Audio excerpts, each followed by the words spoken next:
ఓం నమ శివాయ, శ్రీమాత్రే నమః. ఈ షార్ట్ వీడియోలో గురువుగారు మేము పెద్ద పెద్ద పూజలు చేయలేము, ఏదైనా తేలికను చాలా తేలికగా మేము ఏదైనా మనసులో అనుకుంటే ఖచ్చితంగా మా మనసులో ఉన్న కోరికలు నెరవేరుతాయా అని చాలామంది అడిగారు. ఖచ్చితంగా అవుతాయి. మన పూర్వీకులు మనకి చాలా అద్భుతమైన కొన్ని పదాలను చెప్పడం జరిగింది. మీరు ఎవరైనా సరే ఈ పదాలను చేయవచ్చు. మతము, జాతి, కులం అంటూ ఏమీ లేదు. మీ ఇష్టదేవం దగ్గర, మీ కులదేవం దగ్గర, మీకు ఎవరైతే ఇష్టపడతారో వారి దగ్గర చేయొచ్చు. ఈ పదాలను మీరు మనసులో అక్కడికి వెళ్ళినప్పుడు నమస్కారం చేసుకున్నప్పుడు ఇలా అనుకోవాలి: స్వామి, నీ అనుగ్రహ శక్తితో, తిరోధాన శక్తితో, ఇచ్ఛాశక్తితో, క్రియాశక్తితో, జ్ఞానశక్తితో నాకు అనుగ్రహం కలగచేయి అని మనసు అనుకోండి.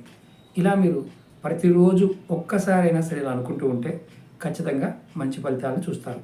మీరు ఏది కోరుకుంటే అది జరిగి తీరుతుంది. అష్టైశ్వర్య భోగభాగ్యాలు మీ సొంతం అవుతాయి.